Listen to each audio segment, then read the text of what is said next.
Au mois de novembre dernier, il y a eu une lettre qui a été signée par plusieurs dizaines, une petite centaine d'habitants. Alors, ça semble peu, mais on comprend. Vous pouvez voir dans tous les reportages qui sont faits là-bas, tous les prénoms sont changés. Il ne faut surtout pas donner trop de détails sur les gens qui vous parlent, et c'est la même histoire partout.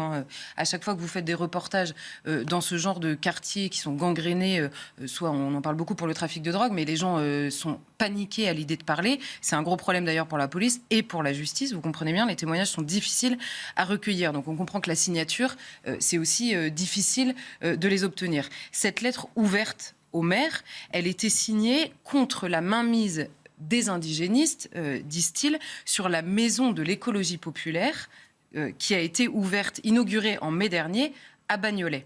Pourquoi ? Parce que le maire s'était engagé à confier cette maison de l'écologie populaire à une association et qu'en réalité, c'en est une autre qui a l'air de la gérer, enfin en tout cas les deux la gèrent, mais que celle qui est derrière, qui est en fait un syndicat de parents qui s'appelle le Front de Mères, mère comme maman, le Front de Mères, et qui est extrêmement active là-dedans. Alors, pour vous donner une petite idée, j'ai pris le texte fondateur de ce syndicat qui est extrêmement représenté. Ne cherchez pas le lien avec l'écologie, il est introuvable. Donc, en fait, il vaut mieux les lire, c'est beaucoup plus simple que de les expliquer. Fondateur de l'association. C'est ça. Alors, ouvrez les guillemets, parents noirs, arabes, musulmans, parents habitants des quartiers populaires, êtes-vous sereins quand vous confiez vos enfants à l'école le matin ? Je fais des citations du texte. Nos enfants apprennent à l'école à avoir honte de leur maman. Nos enfants apprennent très tôt la hiérarchisation raciale. On parle toujours de l'école en France. Nos enfants comprennent très tôt que l'école a un problème avec leurs cheveux s'ils sont crépus, avec leur langue maternelle si elle est africaine, avec leur religion quand c'est l'islam. Les discriminations qu'ils subissent ont une fonction. Les discriminations qu'ils subissent donc dès l'école ont une fonction, les résigner à occuper les postes les plus précaires, les plus mal payés, aux conditions de travail les plus difficiles. J'ai pris des extraits choisis. Par exemple, cette association, ce syndicat, a été créé par une femme qui s'appelle Fatima Wassak et qui est ancienne du Parti des indigènes de la République, évidemment, et qui avait écrit un livre qui s'appelle La puissance des mères, qui est sorti il y a quelques années. Et alors là, je ne peux pas tout vous sortir, mais j'ai retenu une seule phrase. Elle écrit dans son livre « Si on ne tire plus sur l'arabe comme on tirait sur le lapin », comme c'était le cas dans les années 80, elle écrit ça. En France, toujours, la mécanique raciste demeure intacte. Et là, je la cite, elle dit éprouver une peur panique à l'idée qu'on vienne un jour lui prendre ses enfants pour les mettre dans un train à destination de nulle part. La peur qu'on balance un jour sa fille dans la Seine ou dans la Loire parce qu'elle aura manifesté son refus du fascisme.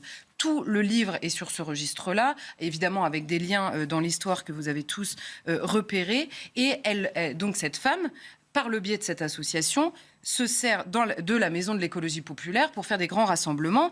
Et cette femme est également la compagne de Youssef Brakni. C'est peut-être un nom qui vous dit quelque chose, parce que lui, il est ancien membre du mouvement islamique de libération, donc qui est très axé sur la question de l'islam, et porte-parole du collectif Justice ou la vérité sur Adama, avec la sœur Assa Traoré, association dont on a beaucoup entendu parler, qui est très axée sur la question des violences policières, mais qui aborde évidemment tous ces sujets, le tout avec la cerise, c'est-à-dire que tout ça est évidemment écrit en écriture inclusive, parce que sinon c'est moins drôle.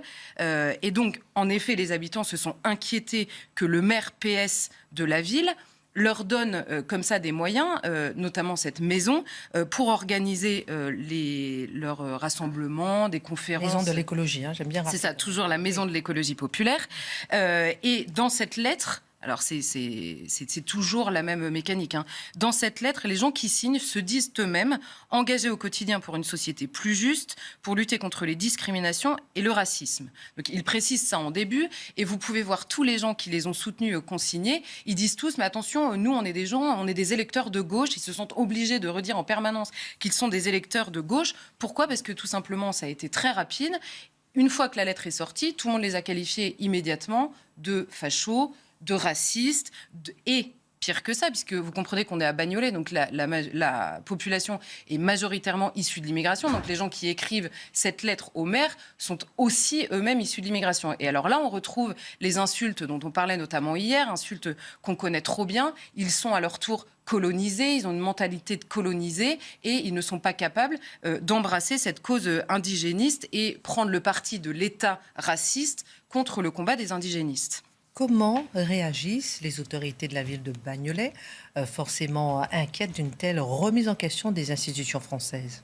On aimerait qu'elle soit inquiète, mais elle ne l'est pas vraiment dans les faits. Et alors là, préparez-vous parce que c'est incroyable en fait l'histoire de cet acoquinement, on va dire, entre le maire actuel et les personnes dont on vient de parler. Alors la mairie aujourd'hui, elle parle de non-événement et elle dit non, pas du tout. La maison de l'écologie populaire, elle est gérée par l'autre association, celle avec qui on a monté cette maison. Mais vous pouvez aller sur tous les réseaux sociaux. Le syndicat de parents, donc le Front de Mer, se vante partout de co-gérer cette maison de l'écologie populaire, donc on a tendance quand même un petit peu à les croire, d'autant qu'ils organisent énormément de choses ici.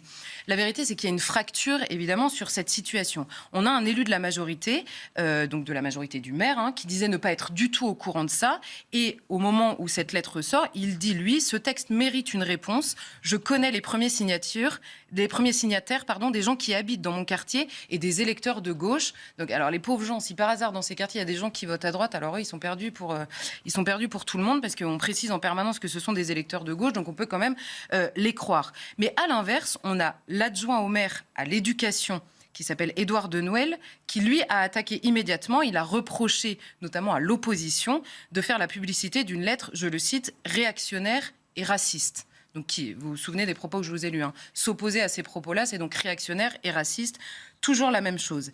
Et le maire, lui, a apporté son soutien à la maison de l'écologie, sans rentrer dans le détail. Mais là où je vous dis que le plus intéressant est ailleurs et que l'histoire est absolument magnifique, c'est que cet Édouard Denouel, donc, qui qualifie la lettre de raciste et réactionnaire, il est aujourd'hui l'adjoint au maire. On est d'accord. Mais il était, aux dernières municipales, un opposant au maire. Il s'était lui-même présenté avec, dans la besace de ses soutiens, Fatima Ouassak et son compagnon Youssef Brakni. Qui gère la maison de l'écologie populaire. Voilà.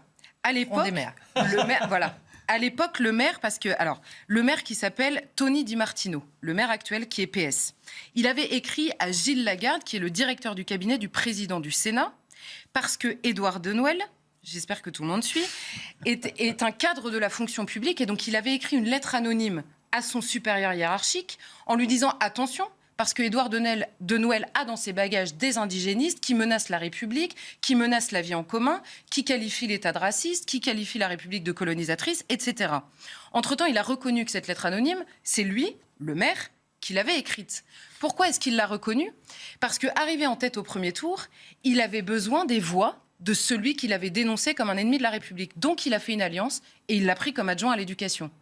J'espère que tout le monde a suivi, l'histoire elle est incroyable en fait. Donc on dénonce quelqu'un en disant c'est un ennemi de la République, c'est un ennemi de la France, il raconte n'importe quoi et il dresse certains habitants contre les institutions françaises et on finit par le prendre comme adjoint à l'éducation et à l'environnement évidemment, d'où le lien avec la maison populaire. Donc aujourd'hui, il y a des habitants, notamment ceux qui sont signataires de cette lettre, qui disent le problème, c'est que le maire aujourd'hui est entre les mains de ces indigénistes parce qu'il avait besoin d'eux pour gagner au second tour. Et c'est là où je dis c'est le plus intéressant, c'est pas tellement l'histoire en elle-même qui est la plus intéressante, c'est qu'aujourd'hui, il y a certaines villes, notamment Bagnolet, où on a besoin du soutien de ces gens-là pour réussir à passer le second tour. Donc on a tendance souvent à se rassurer en se disant c'est extrêmement minoritaire, en tout cas dans les urnes, ça ne l'est pas tant que ça, et c'est peut-être ça évidemment le plus inquiétant dans cette histoire. Et j'ajoute que ce front de maire, donc ce syndicat de parents, a vocation à s'étendre partout en France, dans tous les quartiers, et récemment on a vu qu'il y avait une section locale qui s'était ouverte à Rennes, et alors là qui est directement dirigée par la vice-présidente Europe Écologie Les Verts de Rennes Métropole. Donc vous comprenez que les alliances se font très naturellement avec le discours, encore une fois, dont j'ai lu des petits extraits tout à l'heure.